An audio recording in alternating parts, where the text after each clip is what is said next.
அனைவருக்கும் வணக்கம். அனைத்து மத்திய அரசு ஊழியர்கள் மற்றும் ஓய்வூதியதாரர்களுக்கு ஒரு முக்கியமான செய்தி. அதாவது 8வது ஊதிய குழுவின் பிரகாரம் ஓய்வூதியதாரர்களுக்கு இன்ப அதிர்ச்சி அளிக்கும் விதமாக மாத ஓய்வூதியம் 1,43,000 இருக்கும் அப்படிங்கிறத சொல்லியிருக்காங்க. அது என்ன தகவல், அதை பற்றின முழு விவரம் என்ன, எல்லாமே இந்த வீடியோவில் பார்க்கலாம். ஸோ ஸ்கிப் பண்ணாமல் கடைசி வரைக்கும் பாருங்கள். நம்ம சேனலை சப்ஸ்கிரைப் பண்ணாதவங்க பண்ணி வச்சுங்க. நம்ம சேனலில் சென்ட்ரல் மற்றும் ஸ்டேட் கவர்மெண்ட் சம்பந்தமான ஆல் அப்டேட்ஸ் போட்டுருவோம். அது மட்டும் இல்லாமல் பென்ஷன் சம்பந்தப்பட்ட முக்கியமான அப்டேட்டும் இருக்கும்.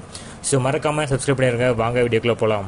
ஃபர்ஸ்ட் ஆஃப் ஆல் பார்த்தீங்கன்னா, லட்சக்கணக்கான மத்திய அரசு ஊழியர்கள் மற்றும் ஓய்வூதியதாரர்கள் 8வது ஊதிய குழுவின் பரிந்துரைகளுக்காக ஆவலுடன் காத்துட்ருக்காங்க. ஸோ 8வது சம்பள குழுவை அமைக்கும் முடிவுக்கு மத்திய அரசு ஜனவரி 16, 2025 அன்று ஒப்புதல் அளித்தது. ஸோ புதிய சம்பள குழுவின் பரிந்துரைகள் ஜனவரி 1, 2026 முதல் அமல்படுத்தப்பட வேண்டும். ஆனால் இதுவரை ஆணையத்தின் உறுப்பினர்கள் மற்றும் தலைவரது நியமன பணிகள் நிறைவேறவில்லை.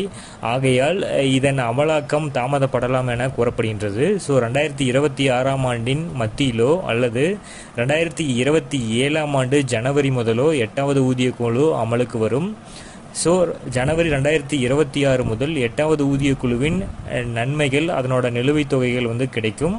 ஸோ அதில் பார்த்தோம்னா, இந்த ஆணையத்தின் மூலம் சம்பளம், ஓய்வூதியம் மற்றும் படிகளில் திருத்தம் செய்யப்படும். ஸோ இது நாட்டில் சுமார் 50 லட்சம் மத்திய அரசு ஊழியர்களுக்கும் 65,000 ஓய்வூதியதாரர்களுக்கும் பயனளிக்கும்.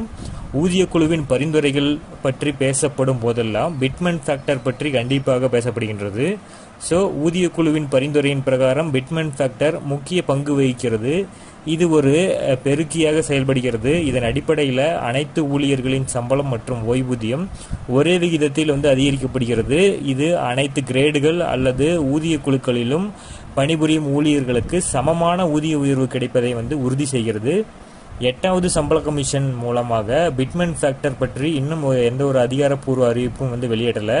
ஸோ இருப்பினும் சுமார் 2.5 என்ற அளவில் நிர்ணயிக்கப்படலாம் என மதிப்பிடப்படுகிறது. அப்படி நடந்தால் தற்போது மாதம் 40,000 சம்பாதிக்கும் ஒரு அரசு ஊழியரின் அடிப்படை சம்பளம் 1 லட்சமாக உயரும். ஸோ 8வது ஊதிய குழுவில் ஓய்வூதியத்திலும் பெரிய ஏற்றம் இருக்கும்.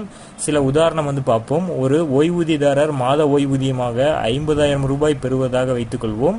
ஸோ 8வது ஊதிய குழுவில் பிட்மெண்ட் ஃபேக்டர் 2.86 நிர்ணயிக்கப்பட்டால் 50,000 ஓய்வூதியம் பெறும் ஓய்வு பெற்ற ஊழியருக்கு புதிய ஓய்வூதியமாக சுமார் 1,43,000 சம்திங் கிடைக்கும்.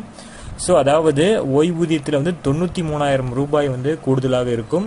ஸோ இந்த பிட்மெண்ட் ஃபேக்டர் 2.5 நிர்ணயிக்கப்பட்டால் 50,000 ஓய்வூதியம் 1,25,000. 7வது ஊதிய குழுவில் பிட்மெண்ட் ஃபேக்டர் 2.57 நிர்ணயிக்கப்பட்டது. ஸோ அப்போ குறைஞ்சபட்ச அடிப்படை சம்பளம் 7,000 18,000 உயர்ந்தது.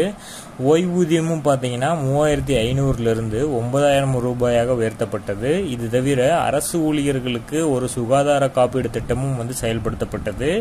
ஸோ 6வதுலேருந்து 7வது ஓய்வூதிய குழு வரப்போ கிட்டத்தட்ட சம்பளம் அடிப்படை சம்பளம் 7,000 18,000, ஓய்வூதியம் 3,500 9,000 உயர்த்தப்பட்டது. ஸோ இப்போ 7வதுலேருந்து 8வது போகிறப்பவும் இந்த விதத்தில் வரும் அப்படிங்கிறது தான் நிபுணர்கள் கணிச்சு சொல்லியிருக்காங்க. ஸோ மேலும் 8வது ஊதிய குழு சம்மந்தப்பட்ட அறிவிப்புகள் ஏதாவது வந்தோன்னா நம்ம சேனலில் உடனடியாக அப்டேட் பண்ணுவோம். ஸோ நீங்கள் மறக்காமல் சப்ஸ்கிரைப் பண்ணி பக்கத்தில் இருக்கிற பெல் ஐக்கானையும் ப்ரெஸ் பண்ணி வச்சுக்கோங்க. அப்போ தான் நான் போடக்கூடிய ஒவ்வொரு வீடியோவும் உங்களுக்கு சேரும். தேங்க்யூ.